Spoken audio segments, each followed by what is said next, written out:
श्री सच्चिदानंद सद्गुरु साईनाथ महाराज की जय।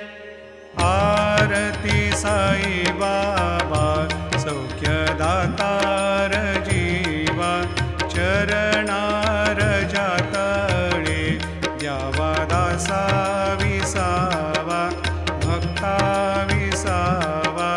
आरती साई बाबा जाळुनियानंग,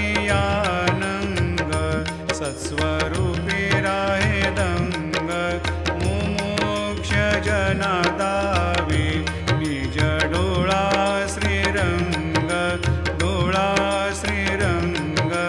आरती साई बाबा जयामनी जैसा भाव, दया तैसा अनुभव। दाविसी दया घना ऐसे तुझी मावक, तुझी मावक। आरती साई बाबा तुमचे नाम ध्याता, हरे संस्कृती व्यथा। अगाध तव करणी मार्ग दाविसी अनाथा, दाविसी अनाथा। आरती साई बाबा कलियुगी अवतार, सगुण परब्रह्म साचार। अवतीर्ण झालासे स्वामी दत्त दिगंबर, दत्त दिगंबर। आरती साई बाबा 8 दिवसा गुरुवारी, भक्त करीती वारी। प्रभु पद पाहवया भव भय निवारी, भय निवारी। आरती साई बाबा माझा निज द्रव्य ठेवा, तव चरण रज सेवा। मागणे जियाता तुम्हा देवाधिदेवा, देवाधिदेवा। आरती साई बाबा इच्छित दिन चातक, निर्मल तोय निज सुख। पाजावे माधवाया सांभाळा आपुली भाकर, आपुली भाकर। आरती साई बाबा सौख्यदातार जीवा, चरणार जातळी द्यावा दासा विसावा, भक्ता विसावा। आरती साई बाबा शिर्डी माझे पंढरपूर, साई बाबा रमावर, बाबा रमावर। साई बाबा रमावर शुद्ध भक्ती चंद्रभागा, भाव पुंडलिक जागा, पुंडलिक जागा। भाव पुंडलिक जागा। याहो अवघे जन करू बाबाशी वंदन, साईशी वंदन करू बाबाशी वंदन। गणू म्हणे बाबा साई, धाव पाव माझे आई, पाव माझे आई, धाव पाव माझे आई। घालीन लोटांगण वंदीन चरण, डोळ्यान पाहीन रूप तुझे। प्रेमे अलंगीन आनंदे पूजिन, भावे ओवाळीन म्हणे नामा। त्वमेव माता पिता त्वमेव, त्वमेव बंधु सखा त्वमेव, त्वमेव विद्या द्रविणं त्वमेव, त्वमेव सर्वं मम देवदेव। कायेन वाचा मनसेन्द्रियैर्वा बुद्ध्यात्मना वा प्रकृति स्वभावात्, करोमि यद्यत् सकलं परस्मै नारायणायति समर्पयामि। अच्युतं केशवं रामनारायणं, कृष्णदामोदरं वासुदेवं हरि श्रीधरं माधवं गोपिकावल्लभं, जानकीनायकं रामचन्द्रं भजे। हरे राम राम राम हरे हरे, हरे कृष्ण कृष्ण कृष्ण हरे हरे। श्री गुरुदेव दत्त। अनंता तुला ते कसे रे स्तवावे, अनंता तुला ते कसे रे नमावे। अनंता मुखाचा शिनेशेष गाता नमस्कार साष्टांग श्री साईनाथा स्मरावे मनी त्वत्पदा नित्य भावे पुरावे तरी भक्तीसाठी स्वभावे तरावे जगातारुणी मायताता नमस्कार साष्टांग श्री साईनाथा वसे जो सदा दावया संत लीला दिसे अज्ञ लोकान् परि जो जनाला परि अंतरि ज्ञान कैवल्य दाता नमस्कार साष्टांग श्री साईनाथा वरालाधला जन्म हा मानवाचा नरासार्थका साधनीभूत साचा धरू साई प्रेमा गळाया अहंता नमस्कार साष्टांग श्री साईनाथा धरावे करी सान अल्पज्ञ बाला करावे आम्हा धन्य चुंबो निघाला मुखी घाल प्रेमे खरा ग्रास आता नमस्कार साष्टांग श्री साईनाथा सुरादिक ज्यांच्या पदा वंदिताती शुकादिक ज्यांते समानत्व देती प्रयागादि तीर्थे पदी नम्र होता नमस्कार साष्टांग श्री साईनाथा तुझ्या ज्या पदा पाहता गोप बाली सदा रंगली चित स्वरूपी मिळाली करी रास क्रीडा सवे कृष्णनाथा नमस्कार साष्टांग श्री साईनाथा तुला मागतो मागणे एक द्यावे करा जोडितो दीन अत्यंत भावे भवी मोहनी राज हातारी आता नमस्कार साष्टांग श्री साईनाथा ऐसा येई बासाई दिगंबरा अक्षय रूपावतारा सर्वहि व्यापक तू श्रुतिसारा अनुसूया त्रिकुमारा बाबा येई बा काशी स्नान जप प्रतिदिवशी कोल्हापुर भिक्षेसी निर्मल नदी तुंगा जलप्राशी निद्रा माहुर देशी ऐसा येई बा झोळी लोंबतसे वाम करी त्रिशूल डमरुधारी भक्ता वरद सदा सुखकारी देशिल मुक्तिचारी ऐसा येई बा पायी पादुका जपमाला कमंडलू मृगछाला धारण करशी बा नागजटा मुकुट शोभतो माथा ऐसा येई बा तत्पर तुझाया जे ध्यानी अक्षय त्यांचे सदनी लक्ष्मी वास करी दिनरजनी रक्षिसी संकट वारुणी ऐसा येई बा या परिध्यान तुझे गुरुराया दृश्य करी नयनाया पूर्णानंद सुखे ही काया लाविशी हरिगुण गाया ऐसा येई बासाई दिगंबरा अक्षय रूपावतारा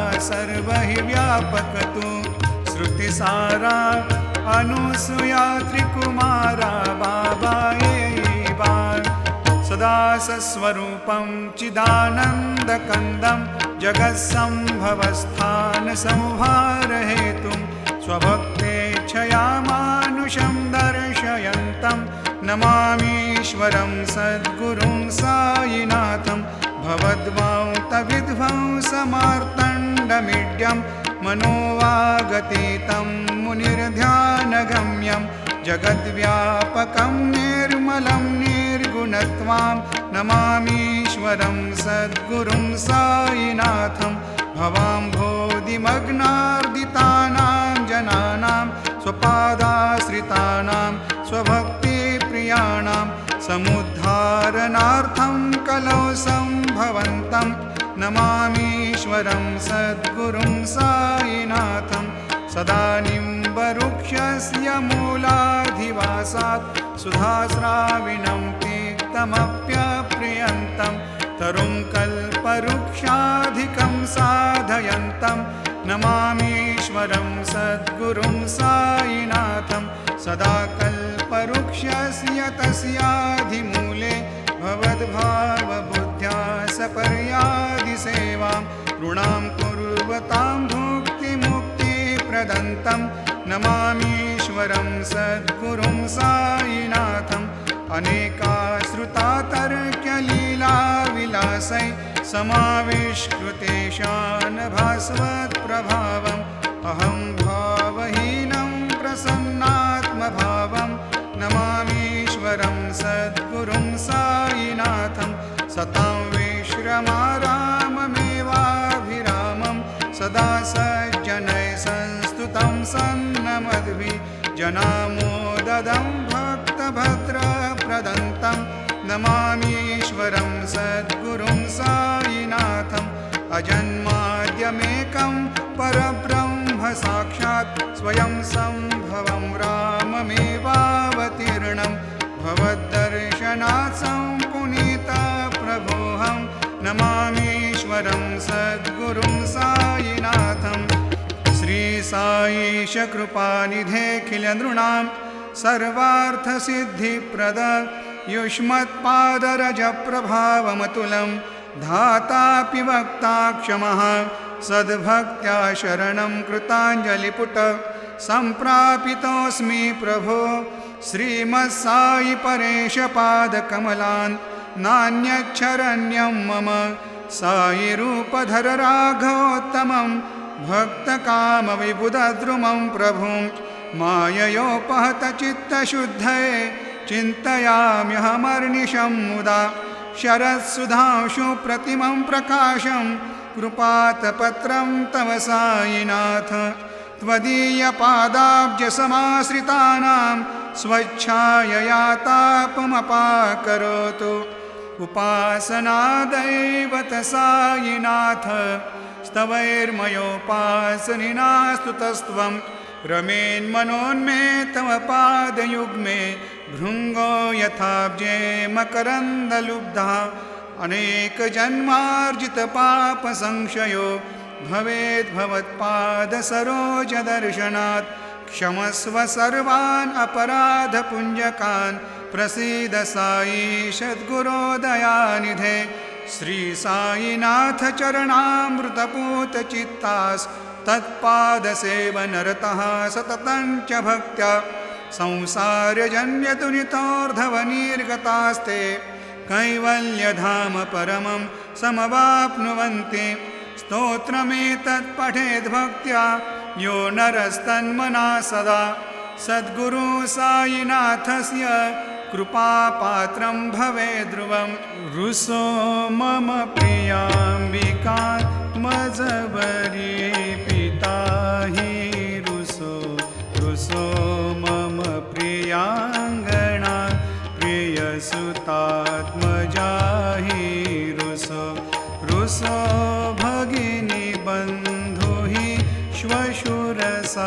श्वशुरसासुबाई रुसो न दत्त गुरु साई मा मजवरी कधी रुसो उसो न सुनबाई त्या मजन भ्रातृजाया पुसो पुसो न प्रिय सोयरे प्रिय सगे न ज्ञाति पुसो पुसो सुरदना सखा स्वजननाप्तबन्धो पुसो परेण गुरु साई मा मजवरी कधी रुसो पुसो न बलामुले तरुण रुद्धहीना पुसो पुसो न गुरुधाकुटे मजन थोरसाने पुसो पुसो न च भले बुरे सुजन साधुहीना पुसो परीन गुरु सा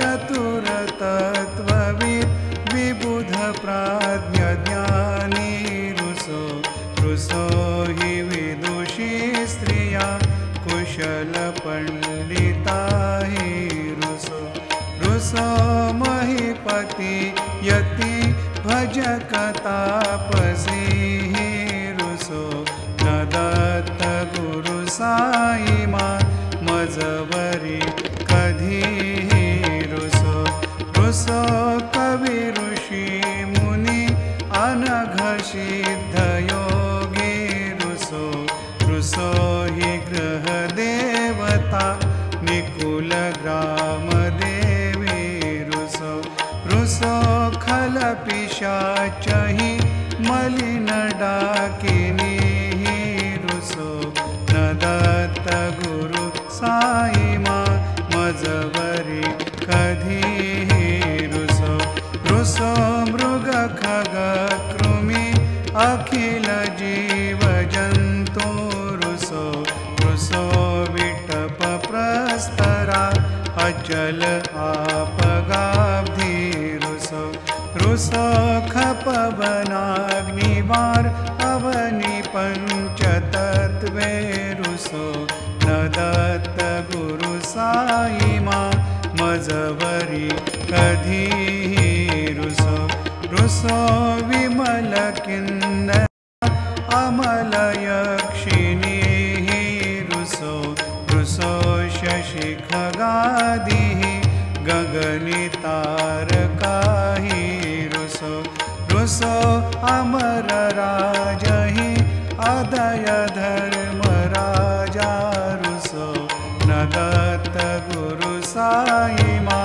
मजवरी कधी रुसो रुसो मन सरस्वती चपल चित्तते रुसो रुसो वपुदिशाखिला कठिन काल तो रुसो रुसो सकल विश्व हि मयि तु ब्रह्म गोलं रुसो न दत्त गुरु साई मा मजवरी कधी रुसो विमूढ मनुनी हसो मजन मत्सराहि डसो पदाभिरुचि उल्हसो जनन कर्दमीना फसो न दुर्गधृतीचा धसो अशिव भाव मागे खसो प्रपंची मन हे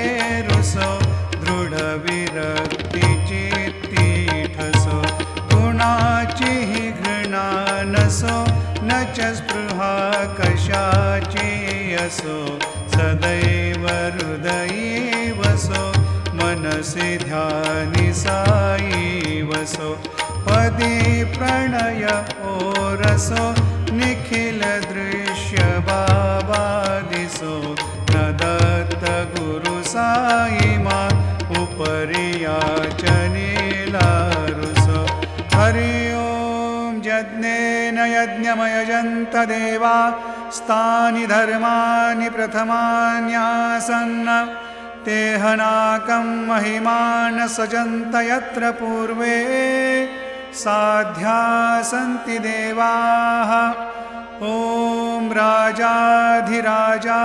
प्रसह्य साहिने नमो वयं वै श्रवणाय कुर्महे समे कामान् कामकामाय मह्यं कामेश्वरो वै श्रवणो दधातु कुबेराय वै श्रवणाय महाराजाय नमः ॐ स्वस्ति साम्राज्यं भोज्यं स्वराज्यं वैराज्यं पारमेष्ठ्यं राज्यं महाराज्यमाधिपत्यमयं समन्तपर्यायः ईस्यात् सार्वभौमः सार्वायुषान्तादापरार्धात् पृथिव्यै समुद्रपर्यन्ताय एकराळिति तदप्येष श्लोको भिगीतो मरुतः परिवेष्टारो मरुतस्यावसङ्ग्रहे आवीक्षितस्य कामप्रेर्विश्वे देवा सभासदैति श्रीनारायण वासुदेवाय सच्चिदानंद सद्गुरु साईनाथ महाराज की जय। करचरण कृतं वा कायजं कर्मजं वा श्रवणनयनजं वा मानसं वापराधं विहितमविहितं वा सर्वमेतत्क्षमस्व। जय जय करुणाब्धे श्री प्रभो साईनाथ श्री सच्चिदानंद सद्गुरु साईनाथ महाराज की जय।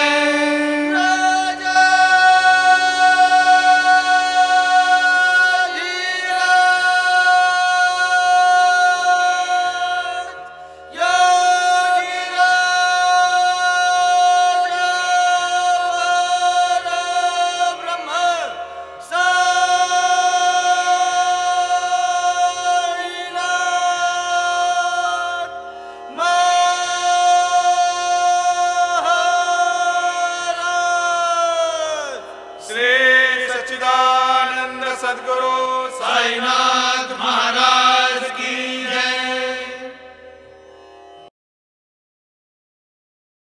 For more entertainment, log on and subscribe to www.youtube.com/VenusDevotional.